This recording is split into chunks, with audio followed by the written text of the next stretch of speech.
تلنگانہ میں کانگریس پارٹی کی حکومت بننے کے بعد حیدرآباد کے پرانے شہر کی صورتحال مزید خراب ہو گئی۔ ایم بی ٹی ترجمان عبداللہ خان خالد نے حلقہ اسمبلی یاقوت پورہ میں گزشتہ 2 ماہ سے گندا پانی بہنے کی شکایت کے باوجود مسئلہ حل نہ کرنے پر محکمہ بلدی اور محکمہ آبرسانی کے عہدیداروں پر ناراضگی کا اظہار کیا۔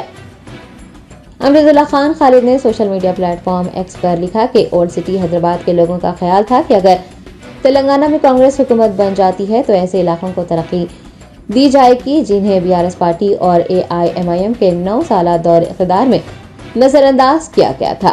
انہوں نے لکھا کہ لیکن جب سے ریونت ریڈی تلنگانہ کے چیف منسٹر بنے ہیں، حیدرآباد کے پرانے شہر کی صورتحال خراب ہو گئی ہے۔ سوشل میڈیا پر بھی عوامی شکایت کا کوئی سرکاری محکمہ جواب نہیں دے رہا ہے اور نہ ہی مسائل حل کیے جا رہے ہیں۔ انہوں نے حلقہ اسمبلی یاقوت پورہ کے مولا کا چلہ کا ایک ویڈیو منسلک کرتے ہوئے کہا کہ گزشتہ 2 ماہ سے وہ مولا کا چلہ علاقے میں ڈرینیج کا گندا پانی بہنے کی شکایت کر رہے ہیں، لیکن محکمہ بلدیہ یا پھر محکمہ آب رسانی کی جانب سے شکایتوں کا کوئی نوٹ نہیں لیا جا رہا ہے اور ان کی لاپرواہی کے نتیجے میں قبرستان میں گندا پانی داخل ہو رہا ہے۔ انہوں نے محکمہ بلدیہ اور محکمہ آب رسانی پر زور دیا ہے کہ وہ فوراً اس مسئلے کو حل کرے۔